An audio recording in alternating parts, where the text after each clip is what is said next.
By now you know what an array is, why do you use an array. But if you want to traverse each and element of an array, use for each loops. For each loops are nothing but enhanced for loops. So let us see with an example what for each loops are. Normally you use a for loop if you want to iterate a block of statement number of times. But if you want to traverse the elements or each element of an array sequentially, then you use enhanced for loop, which is nothing but here for each loop. In this case, we have created a class and then an array which has certain values in sequence, and we are trying to fetch this value in sequence and then print. We say for, in the brackets you provide the variable name and it will be of what data type. So it is of double data type because we are trying to get the value of double data type. You write double, then the variable name, followed with a colon which separates your declaration and your expression, and the array name is mylist. You are trying to traverse the elements or the elements in sequence of my array, that is mylist, and each of its value would be stored in this variable which is of the same type, and then it will help you printing the value. So for each loop is nothing but enhanced for loops which will enable you to traverse each and every element of array in sequence. And we will do this execute practically just to understand how it runs and all. So let us run this program practically to understand in detail.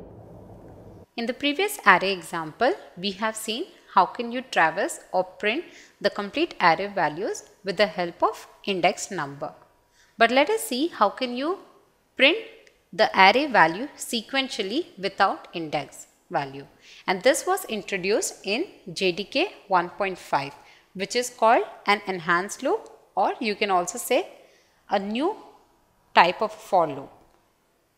Let us see how do you write. So we have created a class called test array with the main method. We have created an array of double. The variable name is, or the array name is mylist, and it holds the values 1.9, 2.9 and so on. And we want to display this value with the help of enhanced for loop. Earlier we have written the for loop. We have initialized the value, provided the condition and then the iteration, and it prints the value with where mylist was storing the value of I. In this case, which is an enhanced for loop, we write for keyword, then the brackets. In brackets, we write the data type which needs to be printed. The data type is double because the array is holding the value of double. So here you write double and you create the variable name and then colon. Following the colon, you have to write your array name. So your array name here is mylist, which holds a series of value. Each of value will be retrieved and stored in element, and then this element will be printed.